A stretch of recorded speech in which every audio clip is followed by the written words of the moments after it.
Oh, baby, it's the year of the ambush. What's up, boys? Welcome to the Broncos versus WYNNUM Manly Seagulls review. Now, if you guys weren't in the stream, I did end up streaming the game, my live reaction. But we're going to talk about the game and my thoughts and breakout stars who I thought had a really good game. Man of the match and just a general review of the game. But guys, if you are new around here, make sure you hit that subscribe button and also hit that like button as well. Hit the notification bell so you know when I post a video and go live. But guys, 52-4 was the final score. Now, obviously, WYNNUM Manly have a depleted team. They lost a lot of players off the back of last year, but fuck me, man. It's the year of the ambush. Outrageous performance, 52-4. Attacking-wise, we were outstanding. We didn't really get put under pressure defensively. Obviously, we can't do anything about that. You can only play what's in front of you. But you know, I thought we defended okay with the time that we did defend, but I'd love us to defend more against the Titans a little bit because, you know, we need I need to see how we cope under pressure now. So yeah, so we didn't really defend that much, but I'm going to talk about some of the players I enjoyed watching today and who I thought played really well. First up, Jordan Pereira. Oh my God, he's my man of the match today. Fuck me, he had a game. He had a great game. I think he probably run for over 200 meters, 2 tries. For me, he's going to be my 17 just off the back of that game. Personally, like, he was outrageously good today. And he's just shown why he's a first grade rugby league player. Like, Dragons let him go. JP joined Brisbane, and I think he's going to get that starting wing spot. Second player I thought that was really, really good, Ezra Mam. Now, I think Ezra Mam should be our starting 6. I know he hasn't played NRL yet, and he probably won't be our starting 6 because, you know, he hasn't played NRL yet, but he's definitely ready.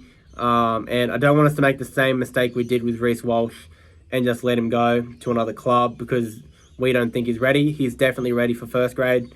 And I thought he was outrageous. He had 2 try assists, 2 try assists, 1 try. He did go off with an injury scare though, so hopefully it's not a bad injury or if it's just a cramp. I'm not too sure. Billy Walters was also really, really good today. Coming off the bench as a utility, he played really well.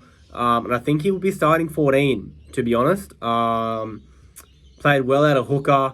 5'8", he was okay. I didn't really like him that much at 5'8", but I thought he played quite well. He was definitely up there with the top 3 or 4 players on the field. Next up, we have Mariner, the center as well. I thought he played quite well. He has a lot of agility. He's a natural born talent. He looks like he's something for the future. He will get a first grade spot sometime later in the year, but it won't be permanent. He'll just be a fill-in for the year. I think we'll ease him into the squad sometime if Herbie does end up leaving to go wherever, but he's definitely a really good young kid, and hopefully he does get a chance sometime during the year because he has a lot of potential. Next up, who else was? Branko Lee only played 20 minutes-ish, 20 to 30 minutes, so well, I thought Branko Lee played okay. That doesn't warrant him a starting spot for me, but I thought he did okay with the time he had on the field. Thomas Fledgler, I thought he played okay with the time that he had on the field as well. He only played around 20 minutes, so, you know, can't really do too much about that, but I thought he played okay. Ran hard. He did have 1 error off an offload, but we had a lot of errors at that time, so it's what it is. I thought he did okay. Corey Pakes really impressed me. Good kicking game. I think he had 2 set restarts. He had a try. Quick out dummy half. I think he's really putting on the pressure to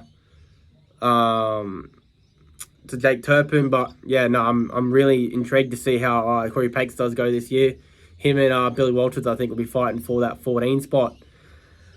Whew. Again, Kiko Manu, I thought he played okay. Didn't really get too much ball. He did score a try at the back end of the game. So he did okay. I think he'll get another chance maybe next week against the Titans, but hopefully he can perform a little bit better next week. Piakora impressed me.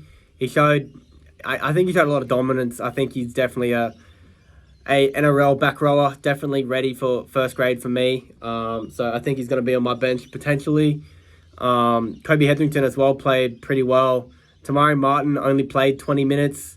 So can't really make of what he did. He had a good chip over the top for a great try, probably one of the tries of the day.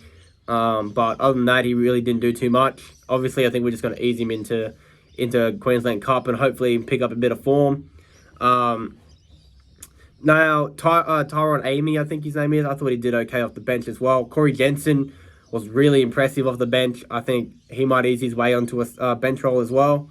He was really solid through the middle, ran hard, defended well. And then you got Naka, I don't know how to say his name, Naka something. I can't say his name properly, I'm sorry, but he's a big boy. I think we got him from Super League, so he's actually a really big boy. So he might ease his way into the squad later in the year. I'm really intrigued to see how he goes in Q Cup this year.